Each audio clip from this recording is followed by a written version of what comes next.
Hey Qatar, welcome to day 5. How to get this job part 2. ശമ്പളം എത്ര എങ്ങനെ നിങ്ങൾ സെലക്ട് ആയി ഇവിടെ എത്തിക്കഴിഞ്ഞാൽ ആദ്യത്തെ ട്രെയിനിങ് കാലയളവിൽ 2100 ഖത്തർ റിയാലാണ് നിങ്ങൾക്ക് ലഭിക്കുക. ട്രെയിനിങ് വിജയകരമായി പൂർത്തിയാക്കി നിങ്ങൾ ഡ്യൂട്ടിയിൽ പ്രവേശിച്ചു കഴിഞ്ഞാൽ ശമ്പളം 2280 ഖത്തർ റിയാലായി വരും. അതോടൊപ്പം താമസം, മെഡിക്കൽ തുടങ്ങിയ മറ്റ് ആനുകൂല്യങ്ങളും കമ്പനി നൽകുന്നുണ്ട്. ഇനി ഇതിന് എന്തൊക്കെയാണ് വേണ്ടത് എന്ന് നോക്കാം. ഏറ്റവും വലിയ പ്രത്യേകത, ഇന്ത്യൻ ഹെവി ലൈസൻസ് ഉള്ളവർക്കും ഇതിലേക്ക് അപ്ലൈ ചെയ്യാം. അതോടൊപ്പം ബസ് ഓടിച്ച് നല്ല പരിചയവും ബേസിക് ആയി സംസാരിക്കാൻ ആവശ്യമായ ഇംഗ്ലീഷ് അറിവും ഉണ്ടായിരിക്കണം. ഗവൺമെന്റിന്റെ കീഴിലുള്ള പൊതുഗതാഗത സംവിധാനമായതുകൊണ്ട് വളരെ സിസ്റ്റമാറ്റിക് ആയ ഡ്യൂട്ടിയും കൃത്യസമയത്ത് ശമ്പളം ലഭിക്കുന്ന ജോലി കൂടിയാണിത്.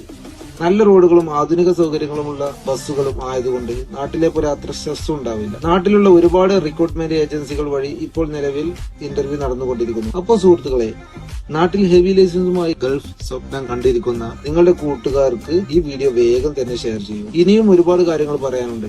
എല്ലാം അടുത്ത വീഡിയോകളിലായി പറയാം. കാഴ്ചകൾ തീരുന്നില്ല, യാത്രകളും. പുതിയൊരു വീഡിയോയുമായി ഞാൻ വീണ്ടും വരാം. അപ്പോൾ അടുത്ത വീഡിയോയിൽ കാണാം. സപ്പോർട്ട് ചെയ്യാൻ മറക്കല്ലേ.